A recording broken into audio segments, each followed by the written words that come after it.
নমস্কার, আমি পুনুস কিচেন থেকে বলছি। আজ আমি দেখাবো বাঁধাকপি দিয়ে চিংড়ি মাছ। চিংড়ি মাছটাকে ধুয়ে আমি নুন হলুদ মাখিয়ে রেখেছি। বাঁধাকপিটাকে আমি সিদ্ধ করে নিয়েছি। একটা গোটা টমেটো নিয়েছি, দুটো পেঁয়াজ নিয়েছি, আর অল্প একটু আদা রসুন নিয়েছি। তেল দিয়েছি। প্রথমে আমি চিংড়ি মাছটাকে হালকা করে ভেজে নেব।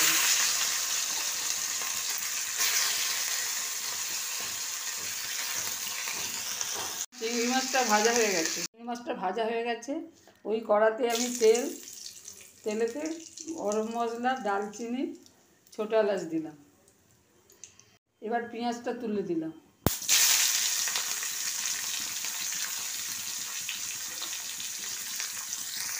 এতে আমি একটা টমেটো দিয়ে দিলাম। টমেটোগুলো একটু নরম হয়ে গেছে। এবার এতে আমি আদা রসুনটা দিয়ে দিলাম। 1 চামচ লঙ্কা গুঁড়ো, 1 চামচ হলুদ গুঁড়ো জলে ভিজিয়ে রেখেছিলাম, সেটা দিয়ে দিলাম। এবার এটাকে খুব ভালোভাবে কষে নেব।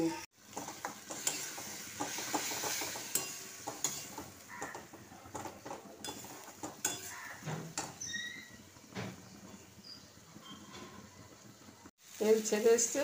এবার বাঁধাকপিটাকে তুলে দিলাম।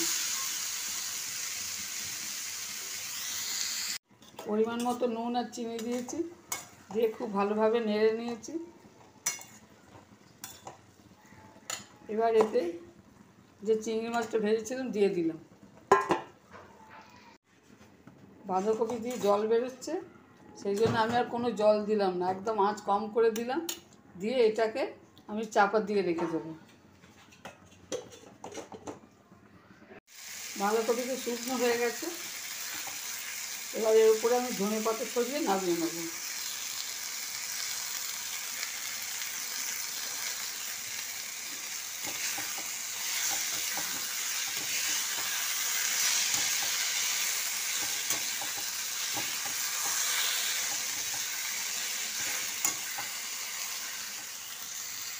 চিংড়ি দিয়ে বাঁধাকপি আমার রেডি। যদি এই রেসিপি আপনাদের ভালো লাগে, শেয়ার করবেন, সাবস্ক্রাইব করবেন।